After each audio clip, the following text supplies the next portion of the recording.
What are the consequences of you and the Senate President and the Governor having to stand up there and tell, the voters we're not going to do this? What do you mean we're not going to do this? What? You said you don't think that No, the state should honor it. I'm against doing it. I'm against doing it, and I find myself hard pressed to say that I would try to completely implement an elimination of the income tax. I can't see myself doing that in the future. But I know people are hurting, and I know people want to send a message maybe at some point in time that their taxes are too high, and that's why I'm very reluctant to increase any of these other taxes, because people will look at it like saying, look, my taxes are high enough. Even if you gave me a 1% or 2% sales meals tax, I don't like it, and we create an atmosphere where people want to vote against it, vote for eliminating the income tax, and I don't want to see that as a political atmosphere in November as well. So what is your strategy for dealing with it if it does happen? Is it bumping the income tax down a few more tenths of a percentage, or how would you do I don't know. that? I'm hoping that the people of Massachusetts don't vote that way, and I'm asking them not to vote that way. I don't support voting that way, and I think it would devastate the services that the state provides, as well as services that the cities and towns provide, and I don't think people want that. And I hope that people are convinced that that's too a draconian move to eliminate the income tax completely. I think it's ultimately our responsibility, and we usually take the brunt of that. In other words, the state rep would be the one that would be significantly impacted by it politically, I believe. Well, then shouldn't the state rep get a chance to vote on it? I mean, these are proposals that everybody voted for in the governor's race. With due respect, everybody doesn't get to vote for you. So, it just seems to me if the governor puts forward a proposal, there ought to be a way that the legislators get a chance to vote on it.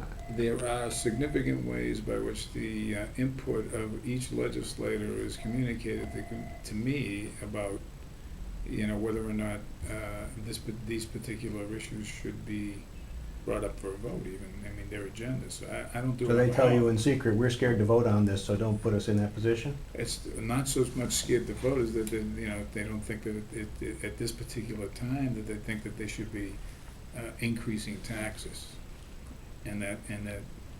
Aren't they in effect forcing in further increases in property taxes so that they can pretend that it wasn't their fault? I'm not so sure that's true.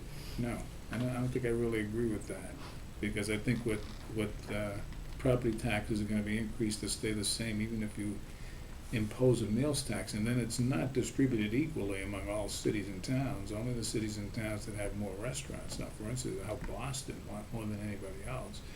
But I'm not going to let the members who are not going to benefit vote for something that's not going to benefit their town. So that's a vote that they shouldn't have to take, because it's not really going to benefit for their town. Yeah, but if somebody from Holliston, which wouldn't get much out of this, why does it bother him to vote to give Framingham a chance to consider it? There are a couple of other things in this. Is that number two is that you're competing between one town or another for a different tax structure on meals, right? And I think a lot of these should be uniform, because a lot of people, shouldn't compete from town to town as to where you spend your money, as to where you get a meal, etc. So those businesses may be disadvantaged if it's a 6 or 7% meals tax opposed to a 5% over the border tax, etc. And I think one of the things is predictability and uniformity of a tax code is very important. Number one. Number two is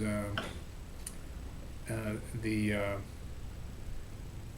issue of a meals tax is an issue of distribution of local aid, and what you're saying is that towns that do not have restaurants are penalized in a local aid formula, rather than having a statewide increase in the meals tax that might be equally distributed in local aid across all the cities and towns.